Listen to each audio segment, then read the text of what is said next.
Hey everybody, I'm Alan with Bricks and Blocks Gaming, and in this video I'll be giving a general overview of the Hope Eternal supplement for the game of Stargrave, science fiction war games in the Ravaged Galaxy.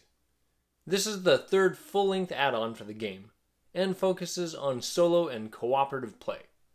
I won't be giving away all the details, as I want to encourage viewers to pick up a copy for themselves to support author Joseph A. McCullough and publisher Osprey Games, so they can continue to create great content for their games. So let's get to the bricks and blocks of the Hope Eternal supplement for Stargrave.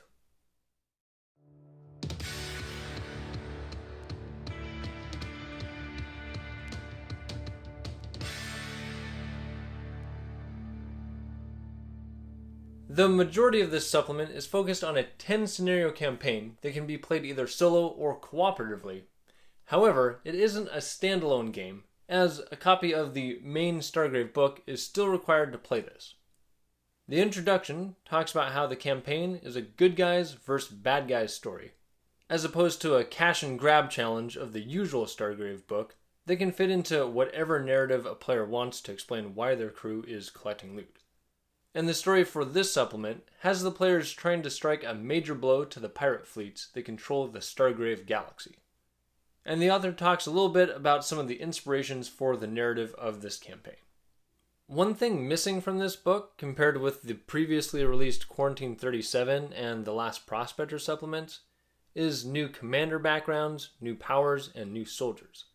Though the end of this book does contain a new loot table that can be rolled on instead of a normal roll on an advanced technology table result that a player has while rolling up loot.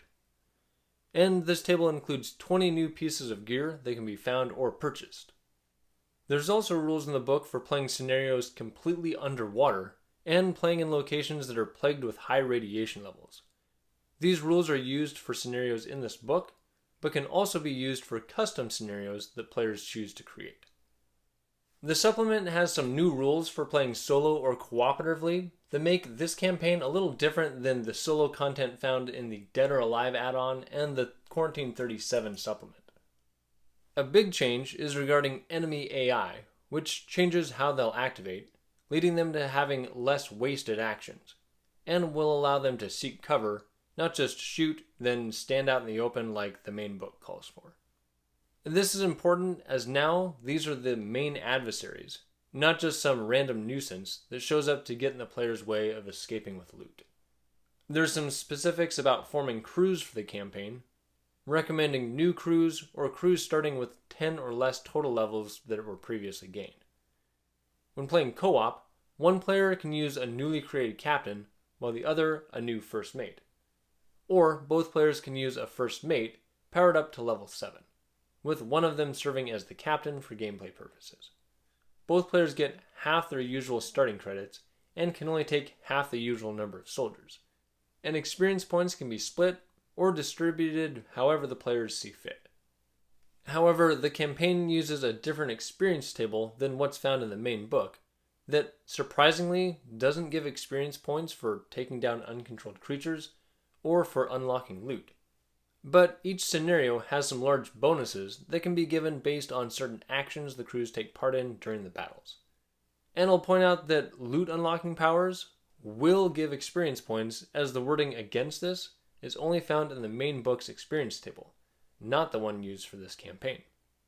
The phases for the turns are switched up a bit, with creatures activating before the soldier phase, and only 2 soldiers getting to activate in each of the commander phases. But those soldiers can be anywhere on the board, not just within 3 inches of their captain, nor just within line of sight. However, if a player wants to do a group activation, which is different than just activating soldiers in a commander phase, those soldiers do still need to be within 3 inches and line of sight of their commander. And 2 soldiers can be activated in that phase even if their commander has been removed from the table. The 10 scenario campaign is designed to be played in order compared with the Last Prospector campaign, which could be played in whichever order the players chose. And I'll give just the basics about the story for the Hope Eternal campaign, as I don't want to spoil too much of the adventure. But I will let you know what kind of miniatures you need to play through everything, so you'll know what you need to buy, paint, or otherwise have in your collection.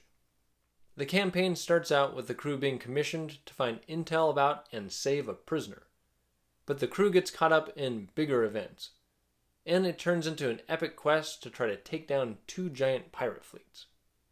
The scenarios will see the crews fighting off sea creatures as they search a crash site on the bottom of the ocean, helping a village defend themselves from invading slave traders, fighting radiation-infested abominations on a planet destroyed by nuclear war, battling in a high-speed train robbery-style battle, which is the one that sounds most interesting to me, and more. A neat feature is what happens when you fail a scenario. No longer do you just reset and then start over at your last save point. Instead, most of the scenarios have you switch a few things up, like the crew actually retreats, regroups, and makes a second attempt, or failing some fetch quest means you weren't able to acquire a specific item and you'll have to improvise in a future scenario. As far as what you'll need to play the scenarios, the terrain isn't too specific, and if you've been playing Stargrave already, you'll likely have most of what you need. The train might sound kind of daunting, but it's suggested players can just use a flat, top-down image to represent it, as you'll basically just be climbing on top of it. And at some point, you'll need some sort of hover skiff that you can fit your whole crew on. There are a few setups that are supposed to be completely indoors with walls separating rooms, so having something to represent walls, even if it's just flat markers on the ground to represent where the wall should be, is necessary. Since monsters are the main challenge of a solo game, the campaign does call for quite a few different types of monsters, and most of the scenarios have more monsters spawning at the end of each turn, which makes it a little hard to predict exactly how many of each monster you'll need. But the scenarios do use a lot of pirate troopers and ruffians, so having about 10 troopers and 15 ruffians would be good, as well as 1 shock trooper.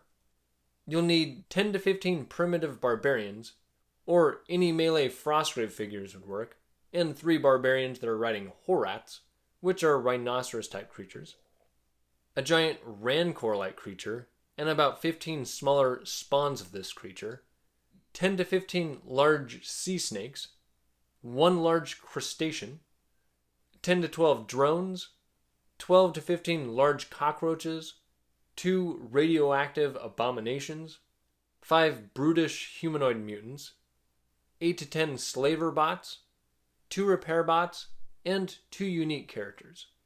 A pistol-slinging woman with a cybernetic eye and arm, and a battle-hardened man equipped for combat. I think that anyone who's interested in solo Stargrave gaming, or wants to team up with their friends rather than trying to crush them, should definitely check out Hope Eternal. The lack of other content for players that just want to play versus mode is actually an awesome choice by Joe McCullough, because those players won't get forced to buy a supplement just so they can have access to some new powers or soldiers.